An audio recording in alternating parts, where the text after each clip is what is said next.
Hey, this is Stef, and welcome to the Together Moving Forward podcast.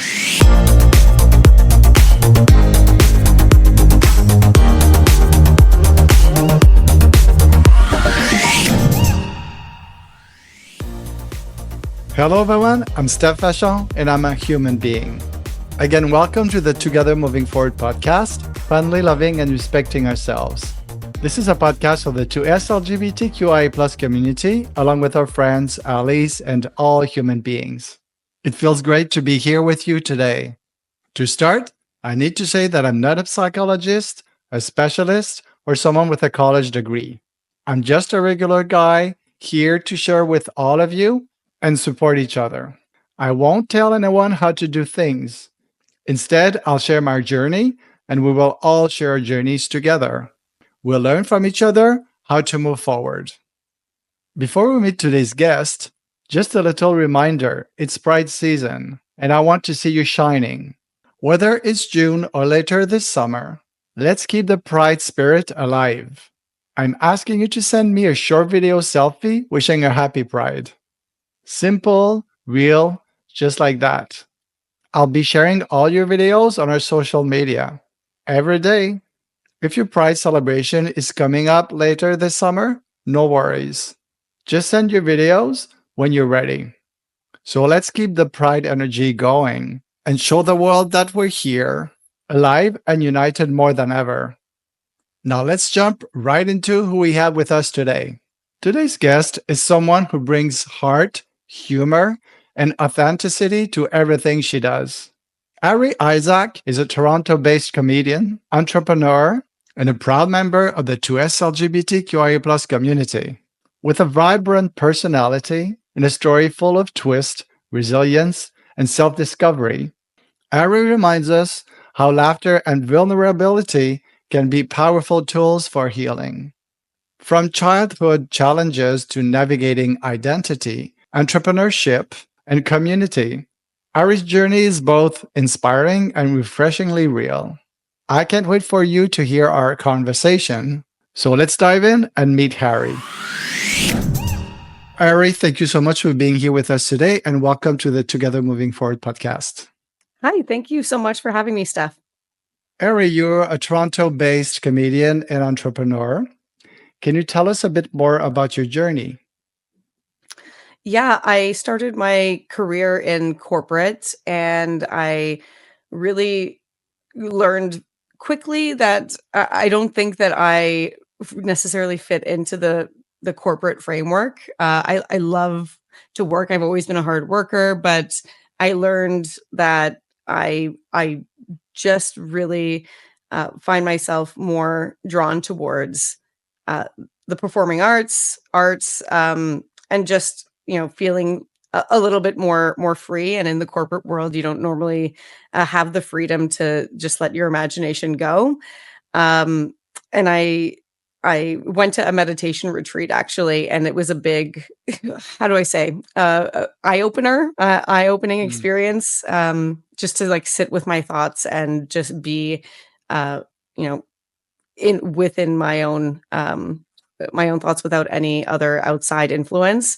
And I just basically came back and asked my manager to be laid off because I just sort of needed to have that freedom to sort of explore what really worked for me, even though I had no idea at the time where it would lead me, and especially I did not know it would lead me directly into comedy and eventually into building this business. But I really just sort of had faith in where my interests lay, and I just knew intuitively that if I just followed my interests, it would lead me in the direction that I needed to be. And yeah, that's sort of how I found myself currently working on comedy and my trivia business. I really just I used to do all of those things for my corporate job. I was the stereotypical personality hire, I think. And that's why I really, I love always injecting a bit of personality into every place that I work. So now I get to do it on a everyday basis. And yeah, I'm just loving it. So it's pretty courageous just to put that on the side and think, okay, I'm gonna take a leap of faith and just jump into it. How was that? I honestly, I think that one of my greatest strengths is just having courage to act on things that other people might not necessarily feel safe to do. And maybe it's a little bit of impulsivity, to be honest with you, but I just know that whenever I feel discomfort in my body and like it's like an overwhelming sense of um like not being happy to wake up in the morning, or like not just feeling like that lethargy and feeling that sense of being trapped, that feels like death to me. So I'm very much a person of like, okay, if I feel like this, it's probably not going to change. And what do I have in my power? I have my own power to sort of change the situation, and I'll be able to figure it out as I go. That's sort of like I would say that's my superpower, but it's been built over years, and I now I feel like I'm getting better at not staying in situations so long that it sort of breaks me down. I as soon as I know what that feeling is, because I felt it so many times before, I will be able to sort of say to myself, okay, we're not enjoying this current situation. What can I do to change it? And even if the steps aren't immediately laid out before me, I can at least trust in myself that it's worked out in the past, and I've always had faith in like my ability to work towards, you know, making the path for myself, and just knowing that I'll be able to like hustle myself into like a new version of myself or new career or whatnot. Because I think that those skills are more innate, and as I said, I'm the personality hire, so I find it like very easy to talk to people, very easy to sort of build the path by being inquisitive and working hard. Um, so I just have always had faith in that, like, even if the surroundings change and like, even if I'm throwing myself into a different area completely, I always have faith that that I'm going to be able to get myself into another area and be able to learn on the fly and sort of turn things around. But the main feeling is that I feel happy doing what I'm doing, or else it's just gonna not feel good overall, and the work I put out is just not gonna have the same heart that it would if I'm genuinely enjoying myself. I'm working on this right now. I think it's really Yeah, nice to hear you because yeah, I will have the tendency sometimes to stay in where I'm comfortable. So to hear you yeah. say that, it's really good for me. You have that sense that you have to stay in situations that aren't working for you, and just because like the vast majority of people do live their lives um, in a very linear path. And so for creative people, I think that Mhm. anything that's not the linear path is like so much of a risk, or kind of foolish or impulsive, or you don't really have as many people behind you genuinely, because they're either scared for you, or you're sort of like um they're sort of like maybe threatened that like you would go off and do something and like have the courage in yourself to do that, and maybe they have always wanted to do that but have Yeah. stopped themselves in a similar way. So it's a strange dichotomy. And also, like, for you and myself, like, it's not easy to choose yourself when everyone else is sort of like uh has all of these opinions about what you should be doing, and Yeah. uh, you know doesn't necessarily have the belief in you until like until it like kind of blows up, and you know you're making it a success because you were consistent. It's just it's very difficult to choose yourself when everything about our society tells you you have to do things in a linear path. So if I just may add, it's kind of like letting go of Mhm. of what can happen, but really Yeah. going with the things that you really feel like you want to do, and just follow the intuition.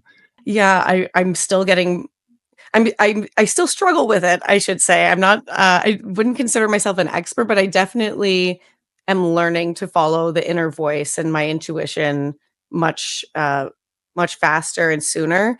And it kind of depends on context as well. But I think that this whole life is just a practice in following your intuition. And as you said, letting go is one of the biggest life hacks that Yeah.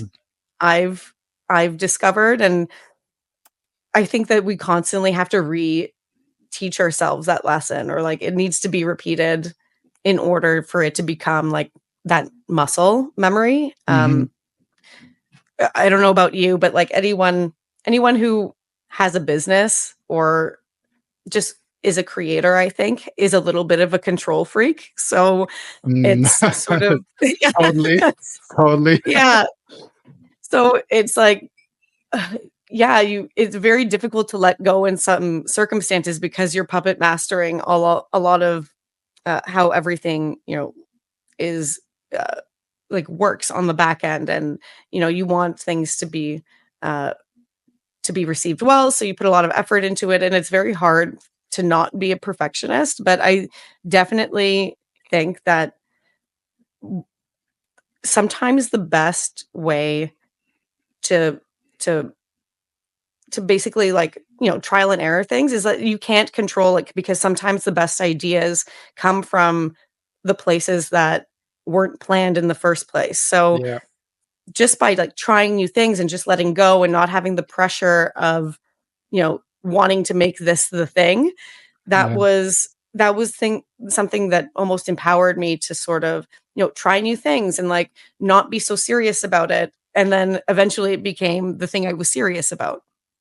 And when you go and try new things, are you really scared of going in it? If I want to Mhm. talk about myself, like a little bit of what happens to me is Yeah. right now, what I'm trying to do is the things I really want to do when I'm scared. Like like I'm so Yeah. scared. It tells Yeah. me you have to go and do it. Yeah. Just so that this is the part of me of letting go and trusting that if this is what I really want to do, even if Mhm. I'm scared to death, then just at least go and try it.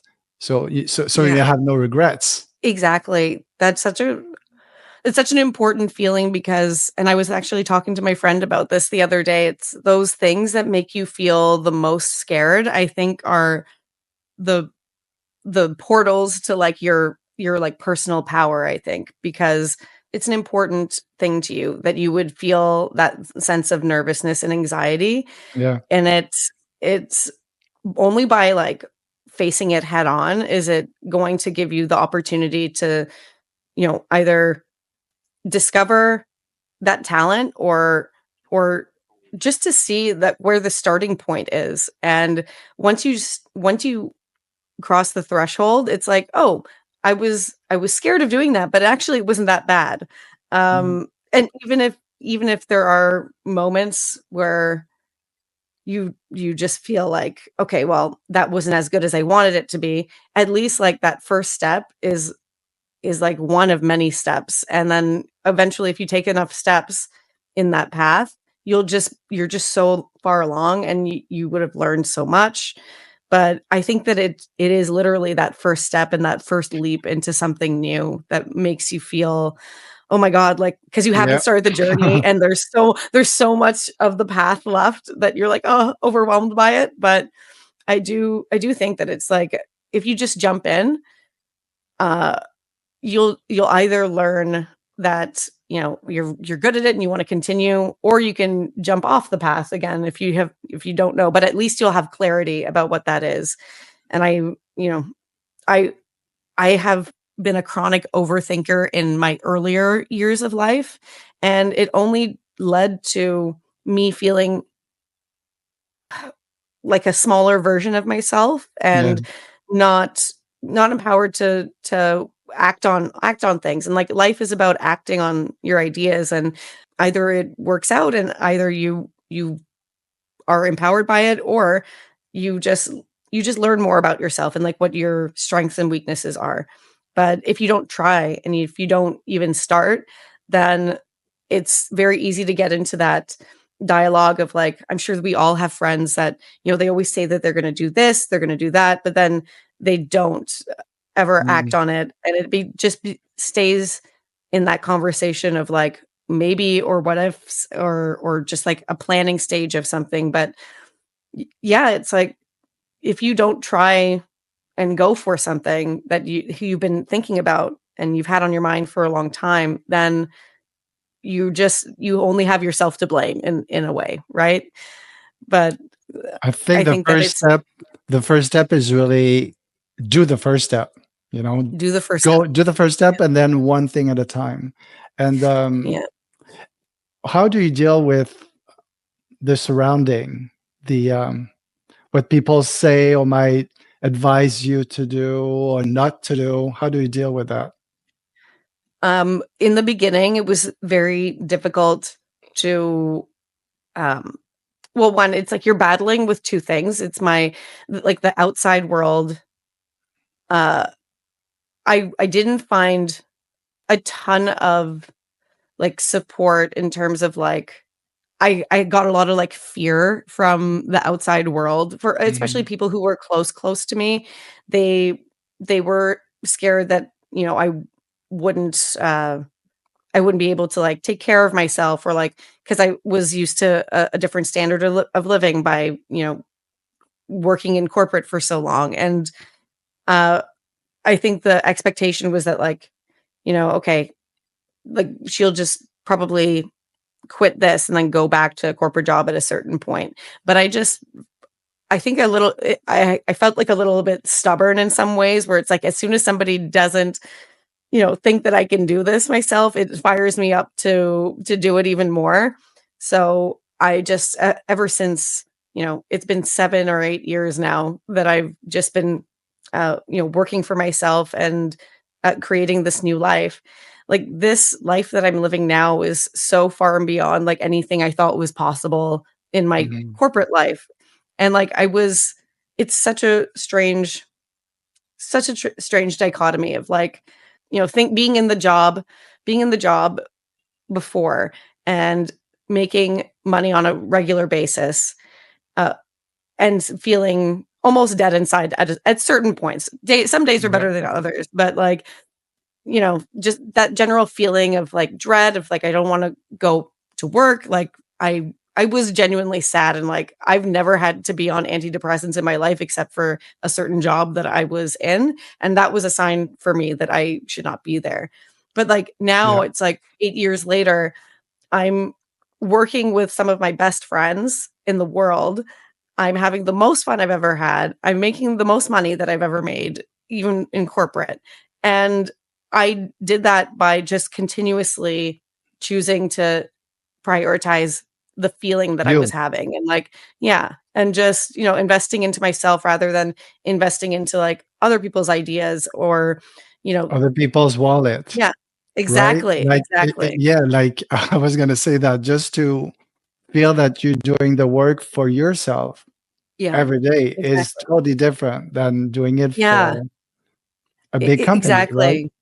Yeah, it's so rewarding. Like it was from the very first month even. It's like the ability to make your own wage is the best feeling in the world, and it just builds on itself. It's like, "Oh my god, like I like hunted this." Like Mhm. I provided for myself, and yeah, it's like a cycle that keeps going, and it builds a lot of self-esteem in that way, Yeah. where, the lore is that like it's so hard, but it is hard, but you have to be self-motivated. And I think that some weeks and months, maybe even years, will be better than others, but you have to just love the fact that you're getting to provide for yourself and you get to create your daily life the way you want it. And that to me is so much more rewarding than having like a consistent paycheck. Yeah, great. So, how did your childhood shape your sense of identity and connection with your family? Uh, I, for a very long time, was confused about my sexuality, and I didn't feel like I could be open with my family, and I I sort of just, like, assumed that and, like, learned it by just watching, like, how my family interacted and, like, how my culture interacted with, people who were different, and I I didn't necessarily feel safe to ask questions, Mm, and whether that was just, like, me projecting or, just a mix of 2 of just, like, what our culture of the family was at the time, and just me learning to be an ad an adolescent and eventually an adult, but, like, not feeling that freedom to necessarily express my ideas without it having backlash was a big thing. So, I think that over time and, like, really prioritizing my, like, independence, 'cause I felt, like, very ingrained in our family unit, and I didn't feel like I was my own person mm, necessarily. I felt like I was doing a lot to placate others and, like, kind of, like, live a life that was, like, very surface, but I wasn't I knew in my soul that I wasn't actually being authentic to myself, but a lot of that changed when I moved out of my family home and, a lot of things happened within our family. My dad had passed away and, that sort of just in itself led me on a journey of like, okay, I'm doing all of these things that are quote unquote like the way to be a good daughter and like to live a good life and like just to follow the rules and like be a good student and do mm. all of the things. My first like big life lesson of like you can do all of these things and like it still can all fall apart. So it's like Mm, you might as well just like be who you want to be because at the time my framework was like, well, nothing matters anymore. So like I'm just gonna like go off and do what yeah. I want now. But yeah, I just like decided that like I'm gonna go and live downtown and I will, try to sort together a life. And that's when I started working corporate. But I was basically like just trying to like understand what my inner voice was at that time. Um, I I How old were feel you? like I was 22, Okay.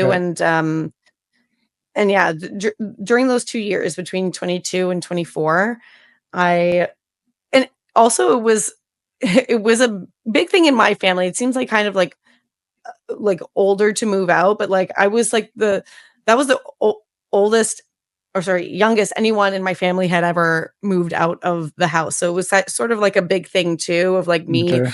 the only girl in the family, and like deciding to move out at that age was sort of I think to them felt like sort of like a, why do you want to move out?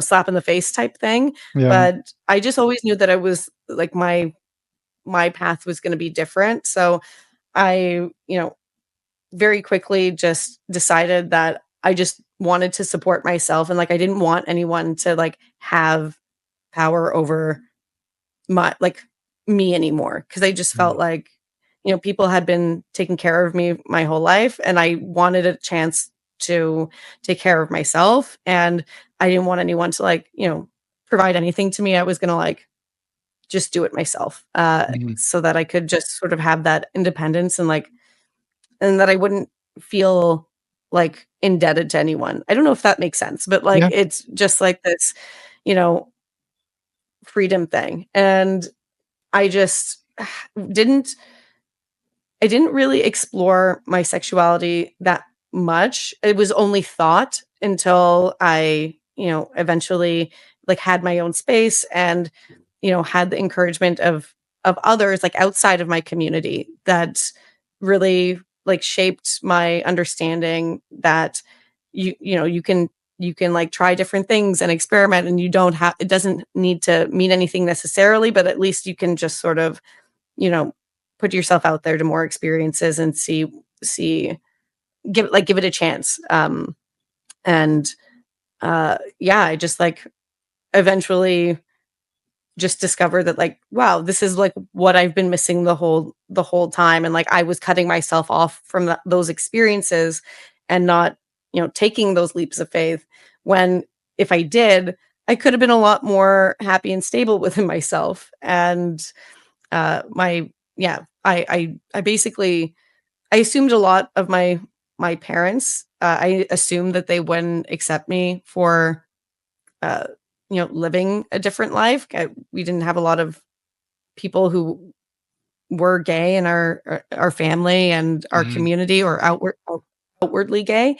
So I just sort of assumed that it would be a big thing.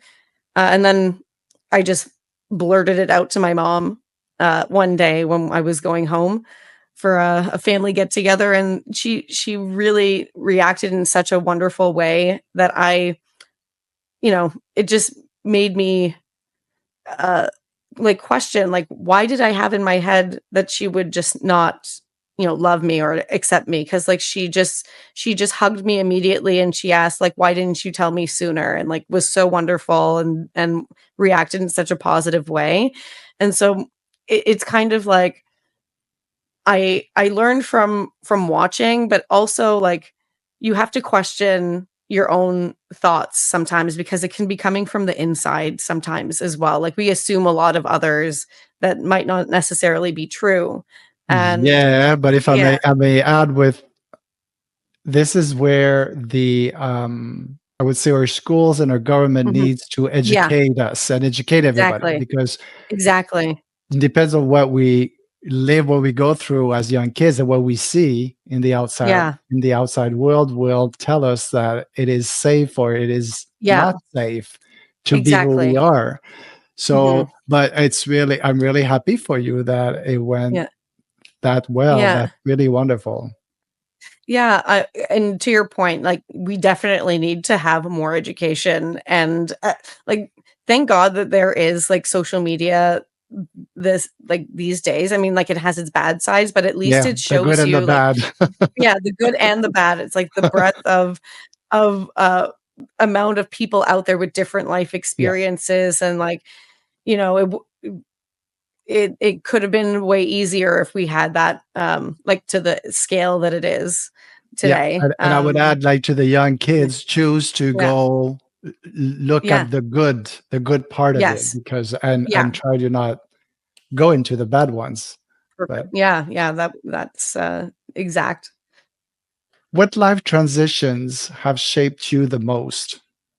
I think that it would be my dad passing away, because it really was like that first time I'd really thought about like life being impermanent, Mhm. and um that you don't have just like an unlimited amount of time with the people you love. Like I think that that was like a very important lesson that not a lot of people that age um and comparatively, I mean it happens to a lot of families, but um I think that the norm is that like everyone lives till like an old age, and you can kind of see it coming when people pass away. But it Mhm. was kind of like it was kind of, even though it could have happened, like he had cancer, it wasn't. He was in remission, so he wasn't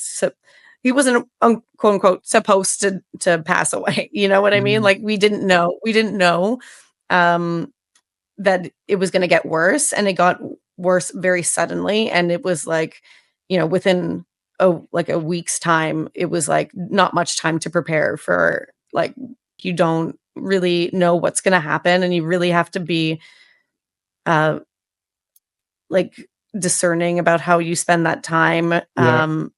and be loving towards people, the people you love in your life. Like, don't waste time arguing and like petty arguments, and you know, just like spend the time, uh, as if it's precious. I think that it's very, yeah, that was a like a huge point in time where all of those ideas were like truly impressing upon me, by life experience rather than like somebody just telling me, you know what I mean? Like I Yeah. lived like that experience, and I felt that that was like the major lesson to come out of all of those, all that time. Yeah, I think that was the most impactful turning point, in my life. How do you define self-love and self-acceptance in your own life? It's constantly evolving. I think that it's just sitting with yourself and respecting the like whatever comes up, like all the positives, the negatives, just accepting that that's where you're at right now, and Mm. instead of having negative self-talk and like judging yourself for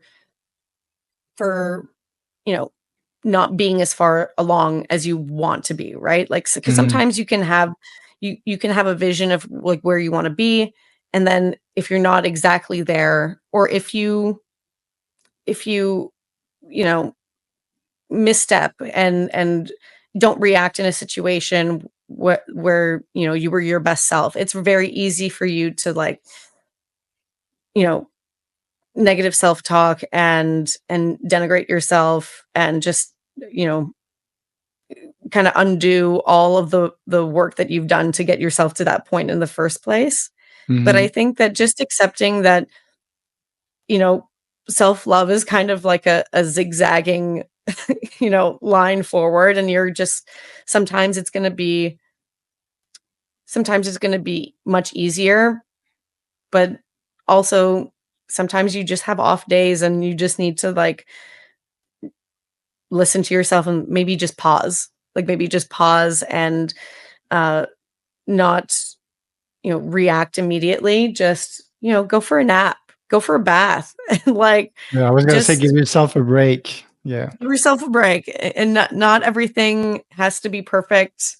Not Mhm. everything, yeah, including growth and being a healthy human being. Not everything has to be like all or nothing. It can be some days we're lesser than, Yeah.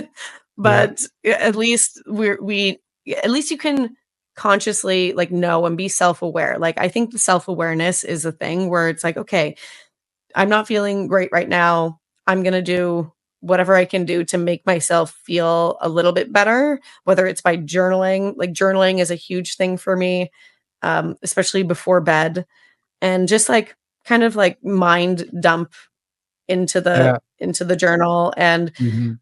don't judge what comes out. Just like that's where you're at right now for today, and then you move on to the next day, and hopefully it'll be better.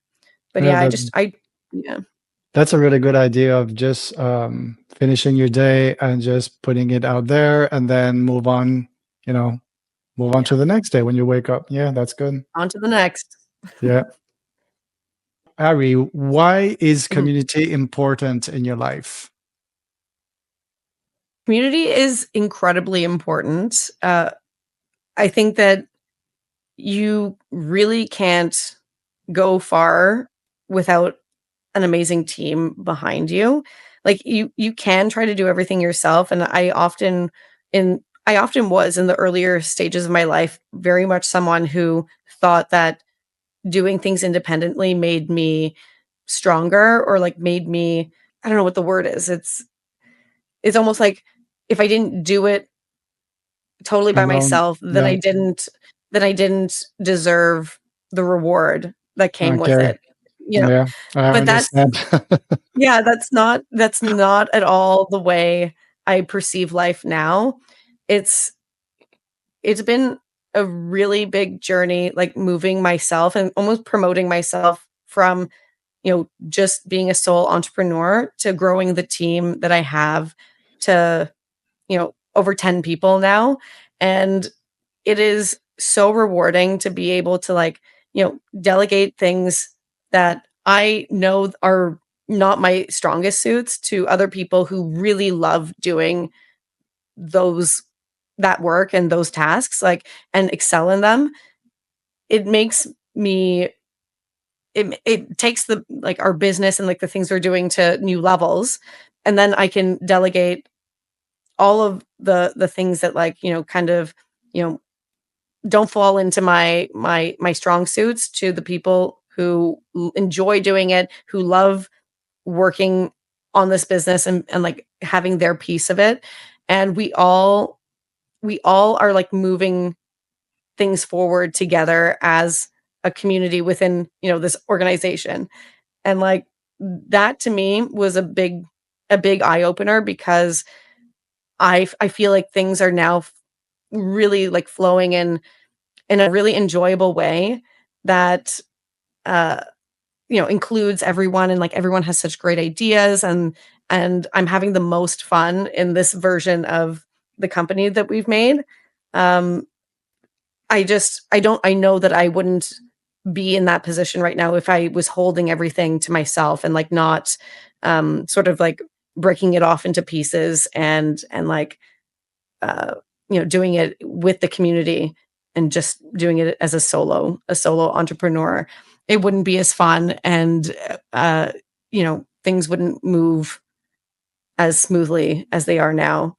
And also, outside of the business, I think that I've I've just learned that if you try to handle things by yourself, like you're just not gonna you're just not gonna go as far, because you're not gonna have the perspective of, other people's perspectives, other people's experiences.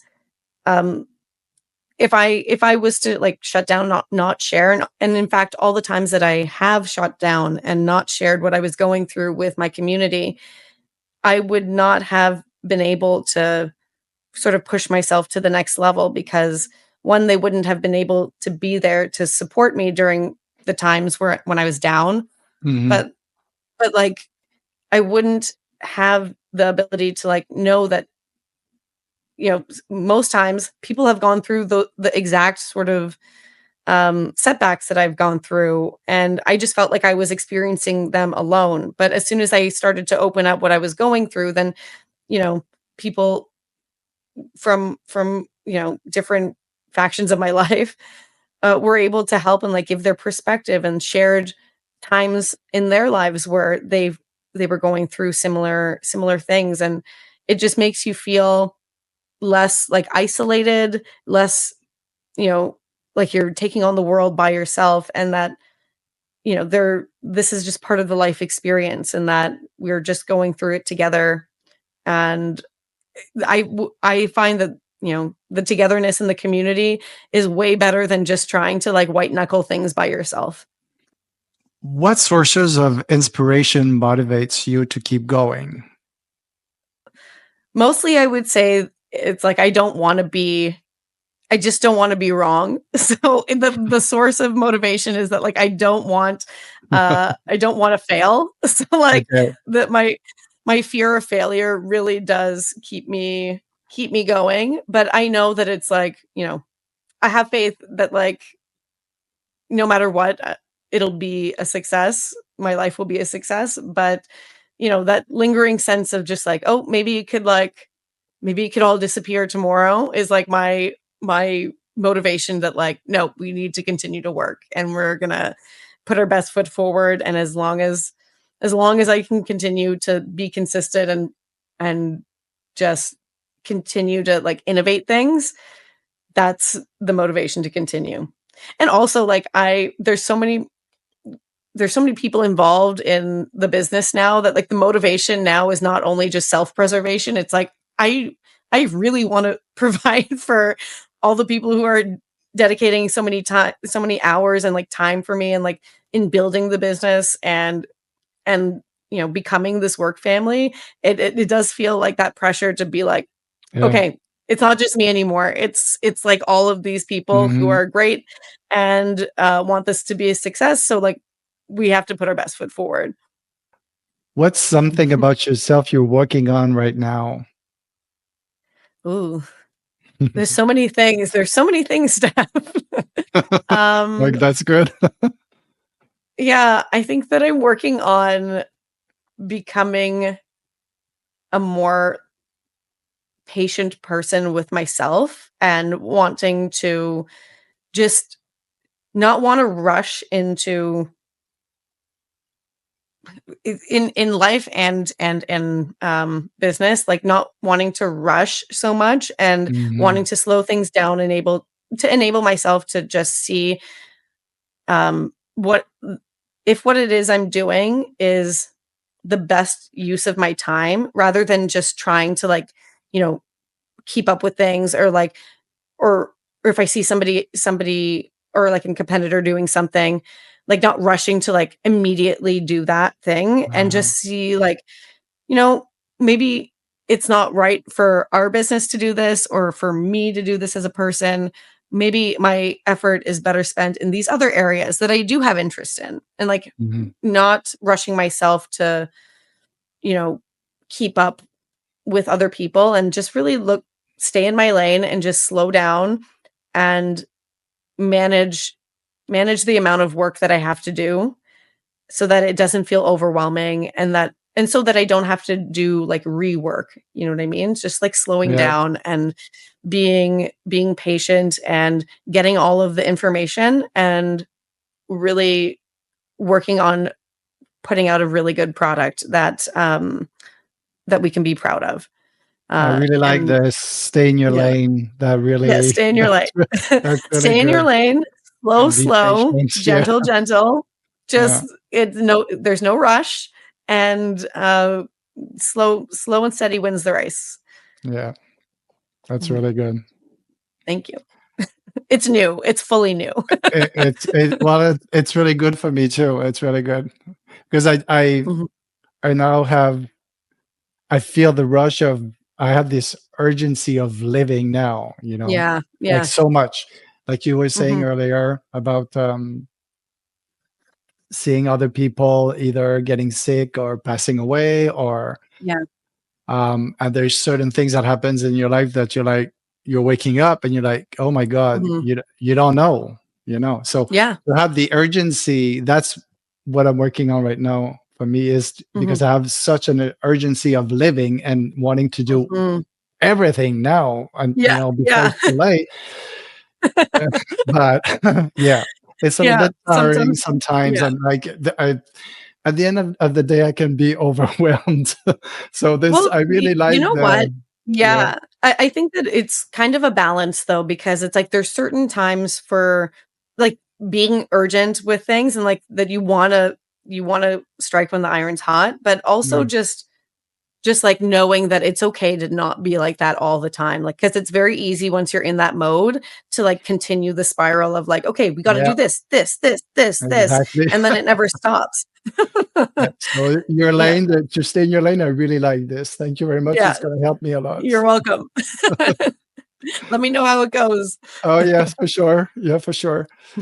And, okay, so what's the one message you would like people to take away from this episode?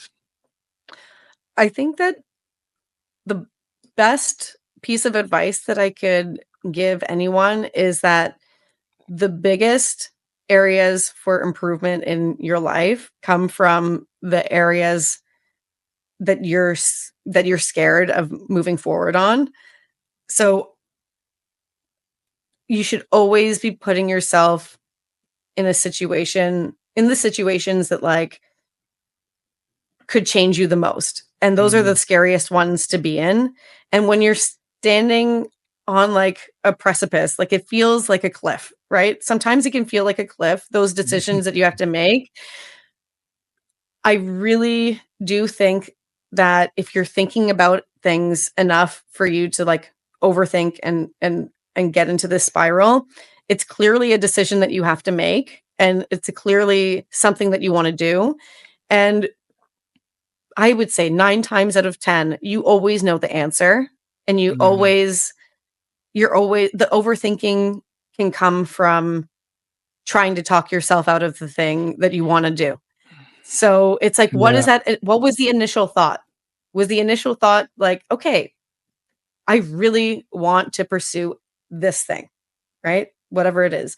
And then the second thought that comes in is like, "Oh, but what if?" Like, that's the second thought is trying to talk you out of the original thought. So, Yeah. whatever the original thought is, that's what you have to do, and honest to God, every single time I've gone through one of those life-changing, forks in the road, it was always supposed to be the first thought, and every single time I went against it, it made Mhm. life so much more difficult.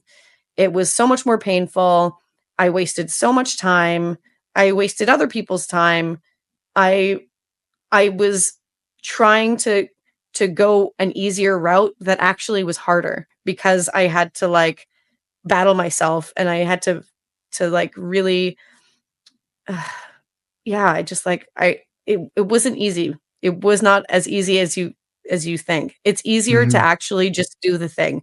It's easier to actually just go full in to whatever it is you desire, whether it's, like, a career, a person, um, a change of pace, like, um, a new hobby that you wanna take up, like, it nothing is worth overthinking, like, to me, overthinking can feel like hell, like, it feels like a hell that you're Yeah. just locked into. It's like a prison of your own it's a prison of your own design, like, you're just not able to see, like, that you have the whole world in front of you and that you're gonna make the best of that decision and that path forward.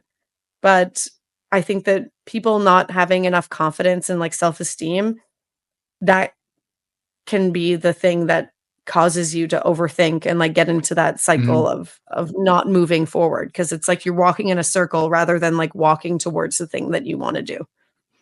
Do you visualize, like, when you're starting new thing, where you're gonna be?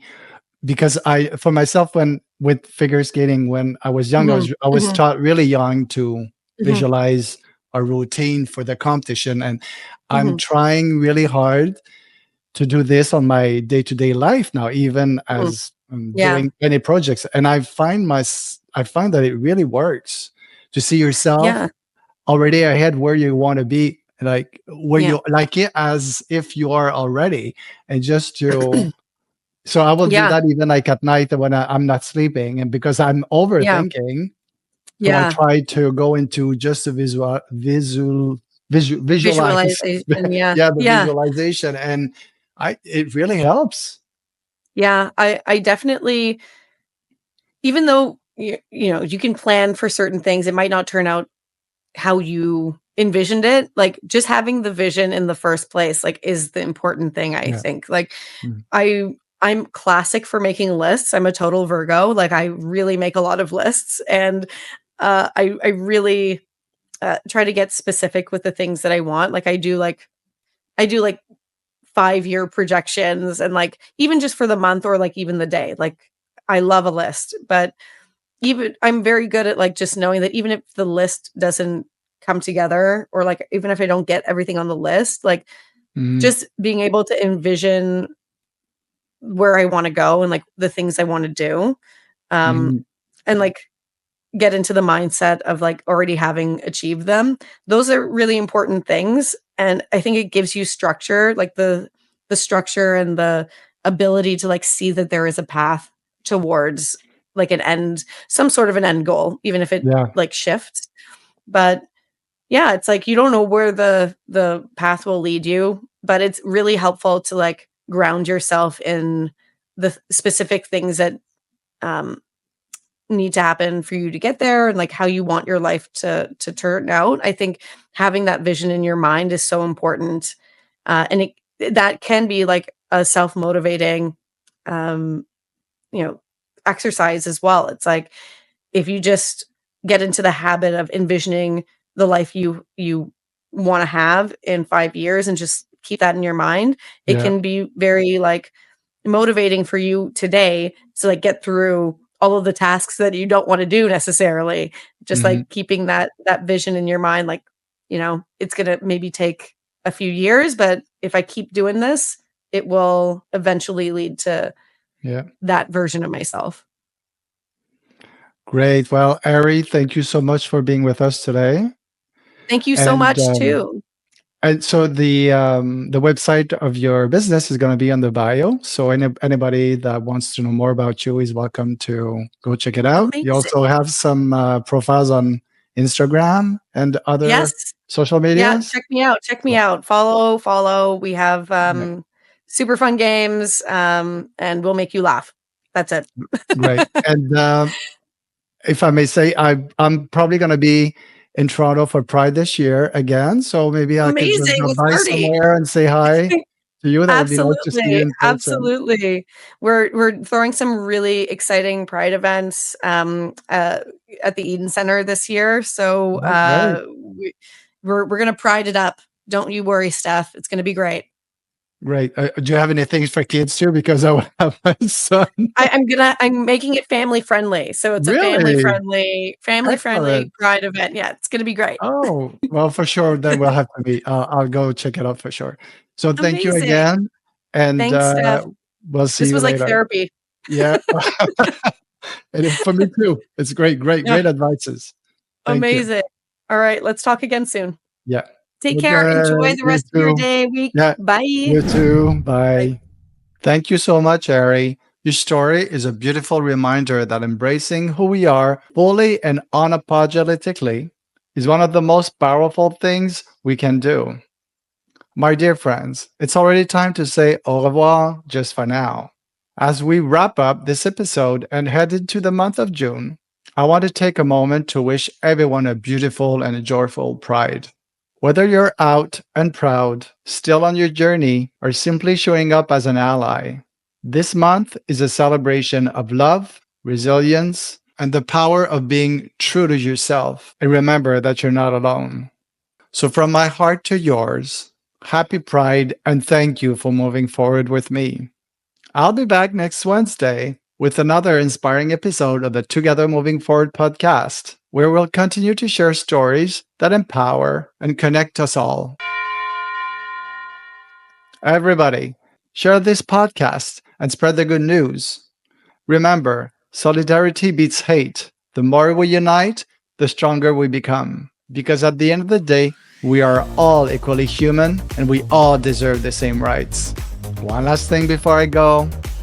Put your hand on your heart and repeat after me. Oh, I really like that one. I deserve to live authentically and freely. Yeah, I deserve to live authentically and freely. My dear friends, see you next week. Ciao.